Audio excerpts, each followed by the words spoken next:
تاج محل محبت کی وہ نشانی ہے جس کی پوری دنیا دیوانی ہے۔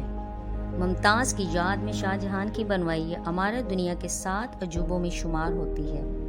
تاج محل شاہ جہاں نے اپنی تیسری بیوی ممتاز محل کی یاد میں بنوایا تھا۔ شاہ جہاں کی 6 بیویاں تھیں جو آگرہ فورٹ کے حرم میں رہتی تھیں۔ ان میں سب سے زیادہ محبت وہ ممتاز سے کرتے تھے۔ ممتاز اور شاہ جہاں کو پہلی ہی نظر میں محبت ہو چکی تھی، لیکن یہ معلوم نہیں تھا کہ اس محبت کا بول بالا ہمیشہ رہنے والا ہے۔ انڈیا کے شہر آگرہ میں مغل امپائر کے آرکیٹیکٹ کا یہ شاہکار دور سے چمکتا ہوا نظر آتا ہے۔ یہ 42 ایکڑ پر پھیلا ہوا ہے اور 400 میٹر اونچا ہے۔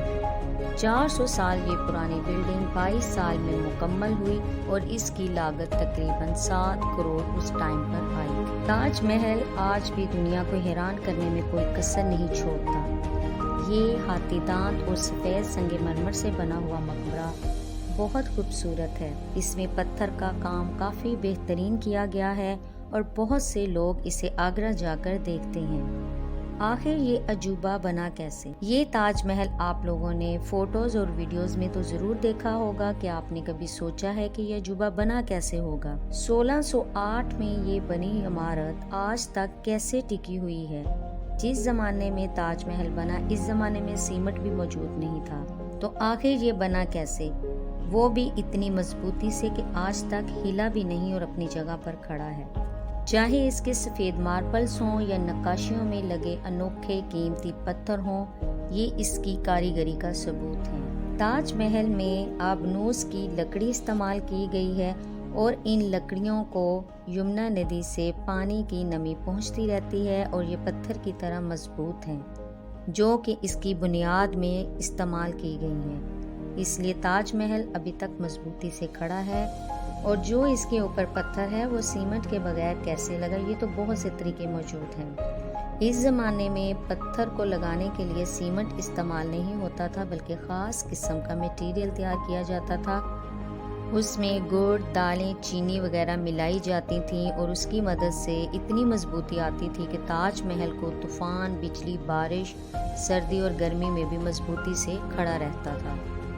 اس کی کنسٹرکشن میں بہت سارے پریشس سٹون کا بھی استعمال کیا گیا ہے، جس میں مونگا، عقیق، فیروزہ، عجوبہ وغیرہ استعمال کیے گئے۔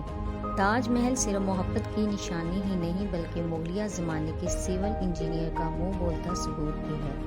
اگر تاج محل کو غور سے دیکھیں اور نوٹس کریں تو لگتا ہے کہ تاج محل کے گرد بنے ہوئے 4 مینار سیدھے نہیں کھڑے ہوئے، اور ایسا جان بوجھ کر کیا گیا تھا۔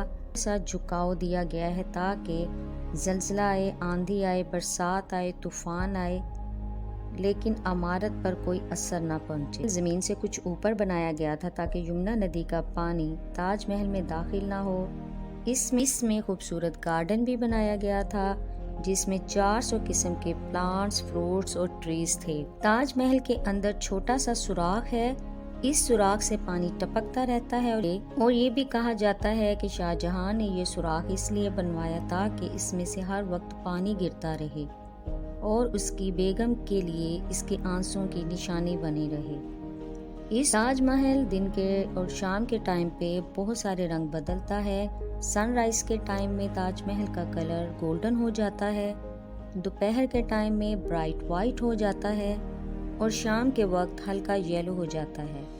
دن کے حساب سے تاج محل کا رنگین چہرہ سامنے آتا ہے، کیونکہ تاج محل وائٹ ماربل سے بنا ہے اور یہ اسکائی کے ریفلیکشن کی وجہ سے کلر چینج کرتا رہتا ہے۔ اگر آپ تاج محل کے گیٹ سے داخل ہوں تو آپ کو تاج محل نزدیک اور بڑا دکھے گا۔ جیسے جیسے آپ تاج محل کی طرف جاؤ گے تو دور جاتا ہوا نظر آئے گا۔ یہ اتنا لاجواب ایلیوژن ہے کہ اسے دیکھنا تو چھوڑو، سن کر ہی بہت اچھا لگتا ہے۔ تاج محل محبت، فن، خوشحالی کی علامت ہے۔ تاج محل کی تعمیر مکمل طور پر قدیم ٹیکنالوجی پر مبنی ہے۔ تاج محل کی خوبصورتی کے لیے کوئی الفاظ نہیں، محبت کی یادگار فن تعمیر ہے۔ اس فن تعمیر میں شامل مزدوروں کو بہت زیادہ سونا اور دولت سے نوازا گیا تاکہ وہ مستقبل میں دوبارہ ایسا عجوبہ نہ بنا سکیں۔ کسی بھی مشینری کے بغیر اور جدید ٹیکنالوجی کے بغیر یہ ایک حیرت انگیز مجسمہ ہمارے لیے مثال ہے۔ محل کے ڈیزائن، آرکیٹیکٹس اور انجینئرز ترکی، فارسی سے بلائے گئے تھے اور اس کی باقی لیبر ہندوستانی تھی۔ دوستو اپنا ڈھیر سارا خیال رکھیے گا اور دعاؤں میں یاد رکھیے گا۔ اگر آپ کو آج کی یہ ویڈیو پسند آئی ہو تو اس کو لائک، شیئر اور سبسکرائب کرنا مت بھولیے گا۔ اگلی ویڈیو تک اللہ حافظ۔